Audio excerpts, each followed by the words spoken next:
meu povo, seguinte, meu filho, falando ainda sobre o princípio da igualdade. Cadê você, meu filho? Pelo amor de Deus, sumiu. Igualdade, tá aqui. Igualdade. Quando eu falo para você sobre o princípio da igualdade, quero lembrar você que eu tenho a igualdade formal e a igualdade material. Professor, qual a diferença da igualdade formal para a igualdade material? Tem diferença? Tem. O artigo 5º, inciso 1º, quando fala assim, homens e mulheres são iguais em direitos e obrigações. Nesse momento, eu lembro a você, eu tenho igualdade formal, eu tenho igualdade material. Igualdade formal e igualdade material. Igualdade formal e igualdade material. O que desgraça é a igualdade formal. Você lembra assim, ó, todos são iguais perante a lei. Homens e mulheres são iguais em direitos e obrigações. Igualdade formal. Aí é igualdade formal. A igualdade material, eu vou lembrar daquela velha máxima bonita de tratar os desiguais na medida das suas desigualdades. Eu vou lembrar você que a Lei Maria da Penha é um grande exemplo de igualdade material. A Lei Maria da Penha é um grande exemplo de igualdade material. A Lei de Cotas em Concurso Público é outro grande exemplo de igualdade material. A Lei de Cotas em Concurso Público é um outro grande exemplo de igualdade material. Quando eu falo para você sobre igualdade material, você vai lembrar das ações afirmativas. Porque cai essa desgraça da igualdade material. Ações afirmativas, lei de cotas em concurso público. E uma decisão importante que o CESP já cobrou na lei de cotas em concurso público. O cara foi lá, se autodeclarou negro e concorreu nas cotas. Aí, dentro do edital, enfim, naquele concurso público, trouxe outros critérios, né? Ele tinha que passar por uma banca. E o CESP cobrou assim, é constitucional que ele passe por uma banca? Pode, né, estabelecer outros critérios além da autodeclaração. E agora, pode ou não pode estabelecer outros critérios além da autodeclaração? Isso na lei de cotas. Eu vou dar meu exemplo. Um exemplo prático, bonito. Acho que eu já participei de 3... Minha vida de concurso público, já passei uns 9 concursos públicos. Desses 9, 3 eu passei nas cotas. E aí eu participei de 3 bancas de cotas. Eu fui para a banca de cotas e ficam 3 pessoas, ela olha para você e pergunta assim, você é negro? Aí eu olhei, você é negro preto ou negro pardo? Eu digo, ixi Maria, tem isso, negro preto, negro pardo. Enfim, você passa por uma banca e o STF já falou, ó, é constitucional. É constitucional se aquele concurso público trouxer outros critérios além da autodeclaração. Belezinha? Então comigo. Lembre da igualdade formal, mas lembre também da igualdade material. Lembre que a Lei Maria da Penha é um exemplo de igualdade material. Lembre da lei de cotas em concurso público. Tranquilinho? Outro exemplo de igualdade material. Ah, professor, um TAF da PM, né? Um TAF das carreiras policiais, teste físico. O homem ele corre menos que a mulher. Ou o homem corre mais que a mulher, aliás. Por quê, professor? Essa desigualdade nada mais é que uma igualdade material. TAF de concurso público, né, para as carreiras policiais. É outro grande exemplo. Vamos embora. Para cá. Foi demais. Ninguém será obrigado a fazer ou deixar de fazer alguma coisa senão em virtude de lei. O artigo 5º, inciso 2º, ele trata da legalidade. O artigo 5º, inciso 2º da Constituição Federal, ele trata da legalidade. Ele fala assim, ninguém será obrigado a fazer ou deixar de fazer alguma coisa senão em virtude de lei. E agora, professor, qual a diferença? O que é importante para a prova? Porque você está assistindo esse negócio, você está pensando assim, tá, beleza, é bonito, tá na Constituição, mas eu vou marcar o que na hora da prova? O que isso é importante para a minha prova? A desgraça da prova. Vai botar uma questão assim, ó, uma viatura policial rondando, né? O cara acha que tem maconha dentro da casa. Ele vai chegar e vai meter o pé na porta porque ele acha. Você fala, não. O agente público, ele só pode fazer o que a lei autoriza, o que a lei permite. Ele só pode fazer o que a lei permite. O particular, ele pode fazer tudo, exceto o que a lei proíbe. Ninguém será obrigado a fazer ou deixar de fazer alguma coisa, senão em virtude de lei. O agente público, ele só pode fazer o que a lei permite, o que a lei autoriza. Belezinha? Lembre do princípio da legalidade.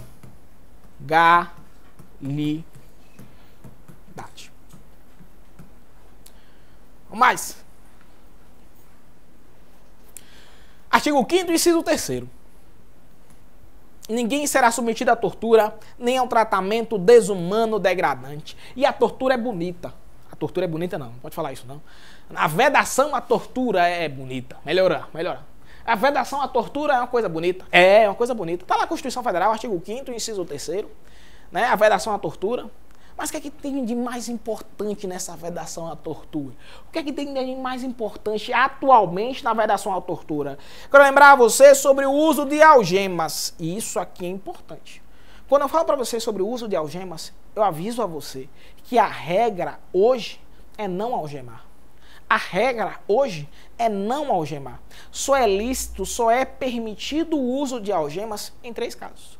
Quais são os casos que é permitido o uso de algemas? Só 3, comigo, ó. Perigo, resistência e fuga. Só é lícito, só é permitido o uso de algemas nos casos de perigo, resistência e fuga. Olha que desgraça. Perigo, resistência e fuga. E mesmo assim, eu tenho que justificar sempre por escrito. Sempre tenho que justificar por escrito. E perigo, a integridade física minha, do cara que está prendendo, do terceiro ou até do camarada que está sendo preso.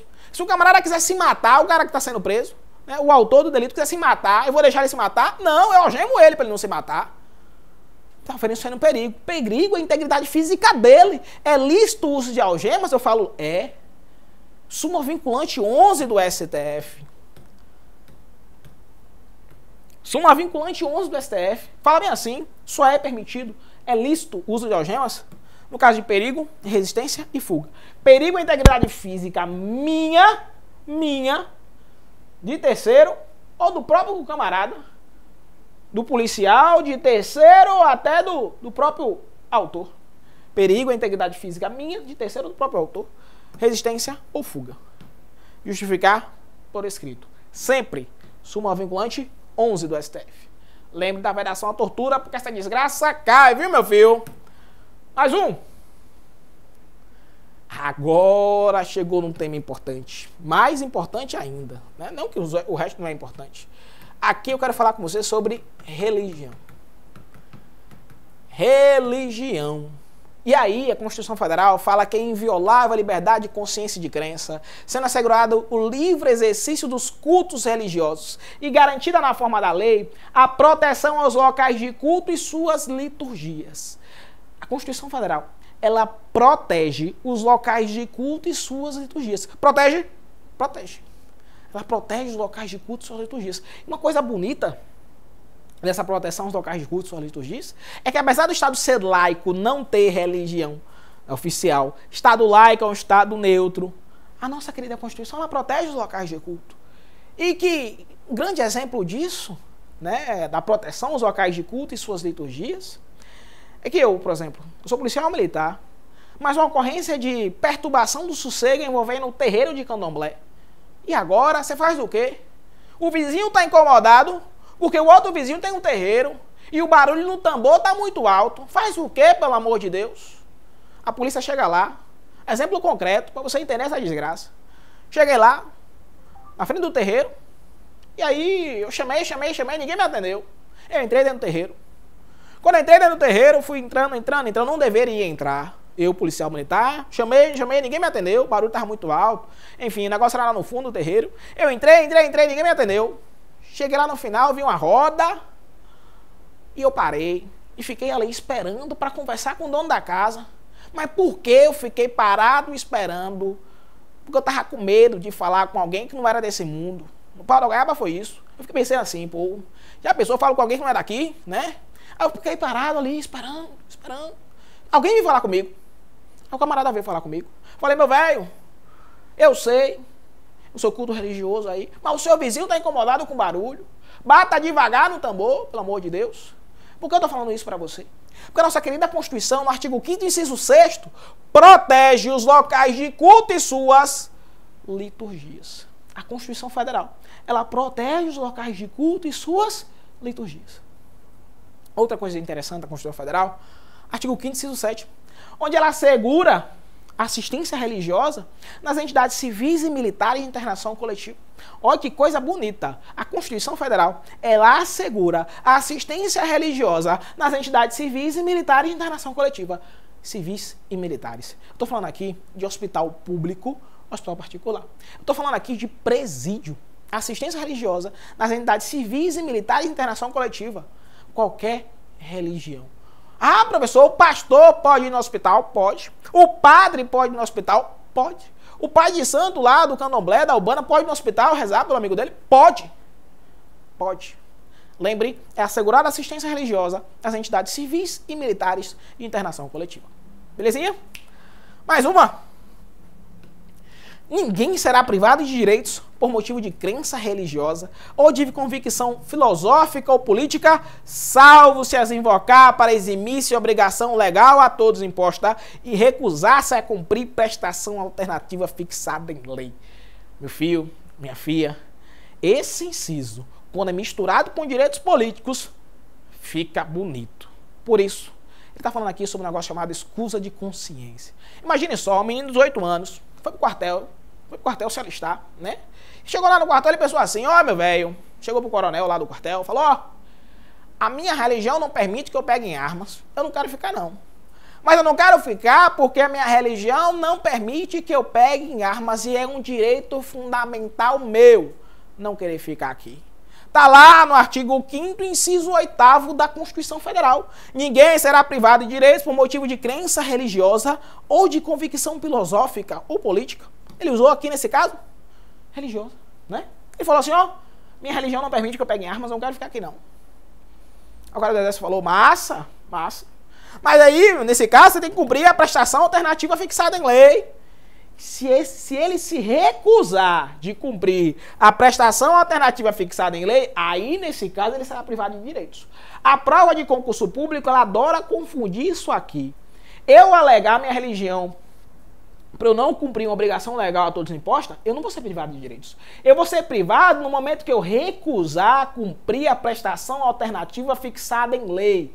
Aí sim eu vou ser privado de direitos. Por isso, cuidado com esse inciso aqui. Muito cuidado com esse inciso aqui. O menino de 18 anos, ele pode ir pro quartel e falar assim, ó, eu não quero ficar aqui não, porque minha religião não permite que eu pegue armas. Pode. Mas ele tem que cumprir a prestação alternativa fixada em lei. Ele não pode se recusar de cumprir. O cara do quartel vai falar assim, massa, é um direito fundamental seu? Bonito. Mas cumpra a prestação alternativa fixada em lei. E aí, nesse caso, ele tem que cumprir. Tranquilinho? Senão, a gente vai entrar lá em direitos políticos, vai ter uma discussão se é suspende ou se perde os direitos políticos. Mas em direitos políticos a gente comenta mais sobre esse assunto. Belezinha? Vamos embora.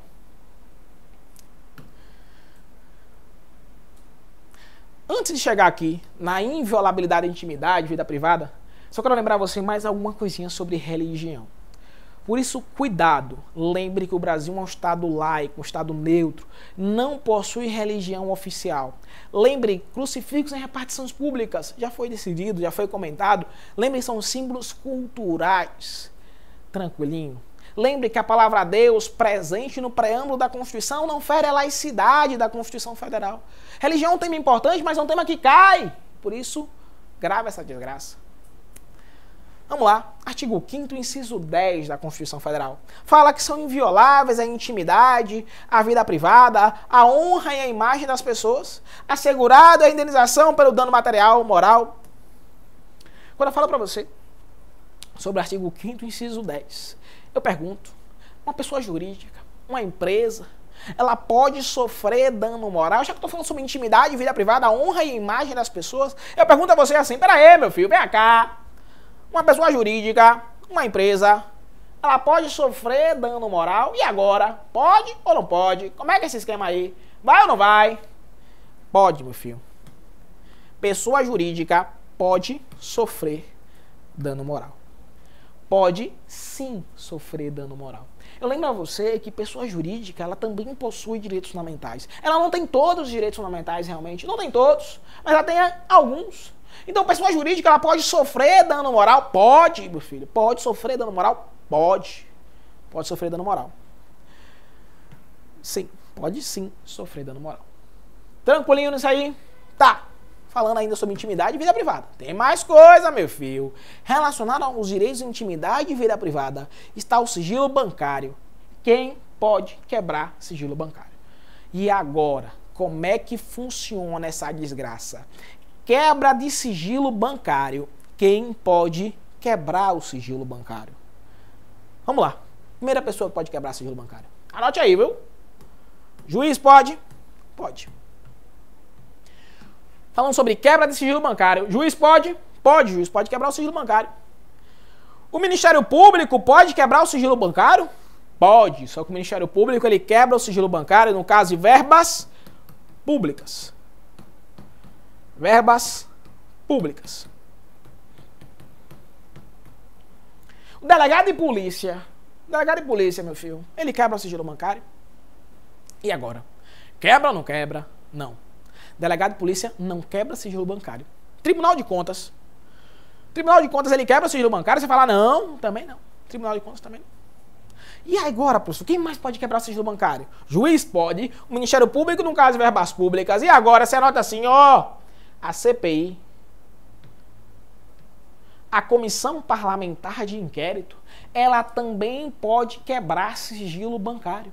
A CPI, Comissão Parlamentar de Inquérito, ela também pode quebrar o sigilo bancário. Olha que desgraça! A CPI, ela também pode quebrar sigilo bancário. Só que cuidado, cuidado, porque nem toda CPI quebra sigilo bancário. Nem toda CPI quebra sigilo bancário. Toda, não. Toda CPI quebra sigilo bancário, você fala, opa, toda não. Toda não. Quem que pode? Qual CPI que pode quebrar sigilo bancário? Toda não. CPI estadual pode? Pode. CPI federal pode? Pode. CPI municipal, ela quebra sigilo bancário, você fala, opa, CPI municipal não quebra sigilo bancário. CPI estadual quebra, CPI federal quebra, mas CPI municipal não quebra sigilo bancário. CPI municipal não quebra sigilo bancário. Por isso, cuidado com a Comissão Parlamentar de Inquérito. Cuidado porque é um tema importante. E cai. Ainda sobre ela. Falando sobre CPI. Essa é a melhor parte de todas da CPI. Melhor parte de todas. Porque quando eu falo sobre CPI, você lembra de cantar. Quando eu falo sobre CPI, você lembra de cantar. Porque CPI é um tema que você vai ver agora no direito constitucional. E é um tema que você vai ver lá no direito administrativo. Você vai ver agora no artigo 5º. E depois é um tema que você vai ver lá no Poder Legislativo. Vai ver artigo 5º e no Poder Legislativo. E eu tenho que memorizar a CPI.